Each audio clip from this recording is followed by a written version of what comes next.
Okay, so before we get started, the first thing we're going to do is disconnect the battery here. Now, before you do that, if you've got a security code on your radio, make sure that you know how to put the security code back in. If you do have that, I've got a video on how to do that, and I'll put a link to it in the top here, and I'll show you that. So I've got a 10 millimeter here. I'm just going to disconnect the negative terminal on this.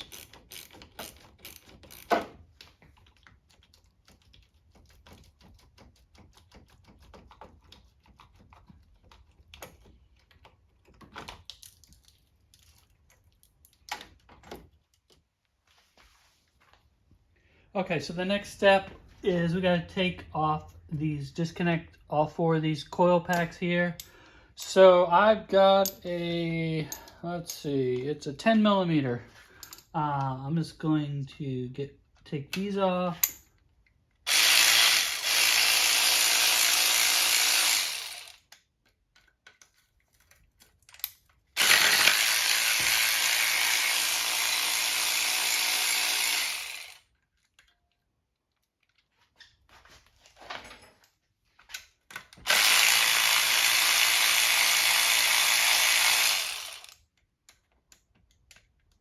And now we can pull the coil packs off here.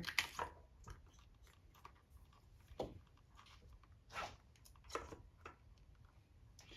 first thing I'm going to do is disconnect the wire connectors. Got them loose here, but you want to push down on here, this tab right here, and slide the connector back.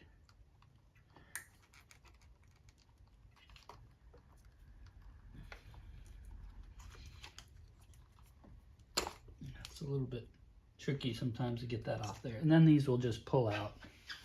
So I'm going to take the other 3 out the same way. Now some of these might be a little bit difficult to get off.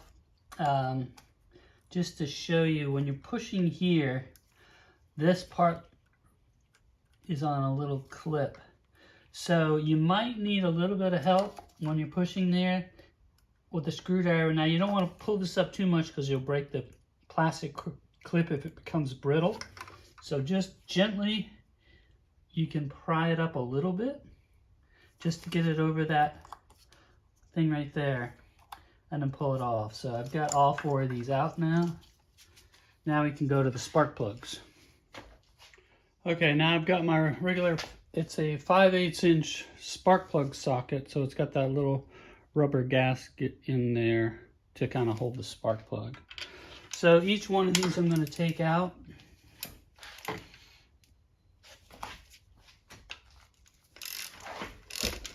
Loosen each one of those and take it out.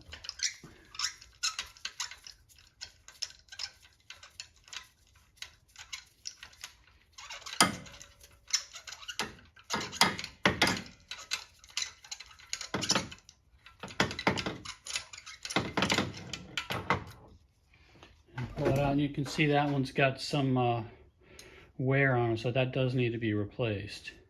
Now I'm going to go do that to take the other 3 out now. Okay, now there's 2 recommended spark plugs as OEM in the maintenance manual. They are the Denso and the NGK, and there's specific numbers on those. There are other ones that are compatible, but I went with the NGKs. These are a high ignition Ruthenium, high ignition Ruthenium NGKs, and I will put the description for these. I'll put the number for these down in the description to show you what I bought, and as well as the OEM ones. The same brand, but these are, they're both high ignition ones. So what I'm going to do now is just take each one of these and load it into the... Now, these are iridium spark plugs, so you don't gap the iridium spark plugs. So they're already pre-gapped for everything. So I'm just going to take these and load them in, all 4 of those.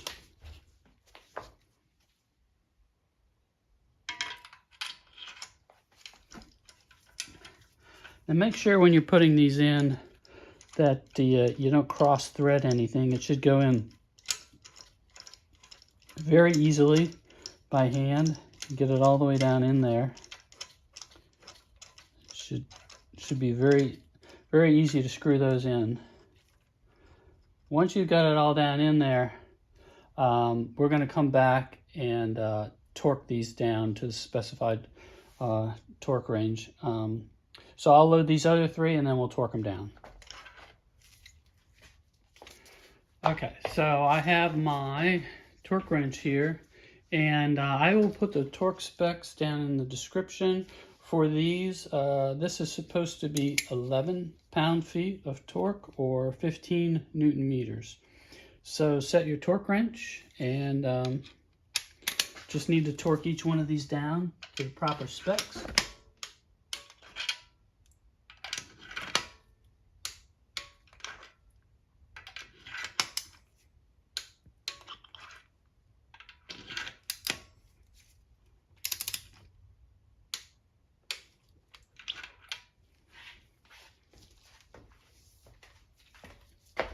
Okay, now that we've got all 4 of those torqued down, we need to put our ignition coils back on. Before I do that, what I like to do is put a little bit of dielectric grease in here just to make it slide on. Make sure it comes out correctly, so I put a little bit in there. And then I will slide it on over there and push this back down on here. And reconnect the electrical connector. I'm going to do that for all 4 of these and then come back and put the bolts on. Okay, so the last step before we reconnect the battery is just put these back in. So for those, we've got our 10 millimeter socket on here. I'm just going to put each one of those in. Tighten it down, and we will be ready to connect the battery.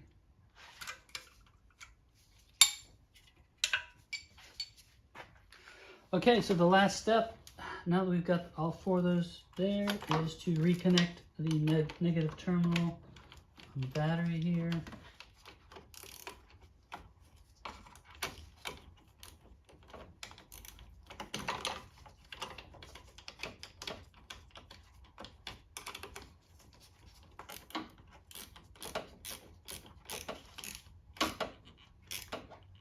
Make sure that's on there tight and pushed down. And then I'll have to reset the radio code on my car. And that's it. If you have any questions or comments, you can leave them down below. Again, I really appreciate it if you would like this video, if it helped you out. And also consider subscribing to my channel. It really helps me out to make more videos. If you've got any suggestions for other videos, let me know that too. Thank you.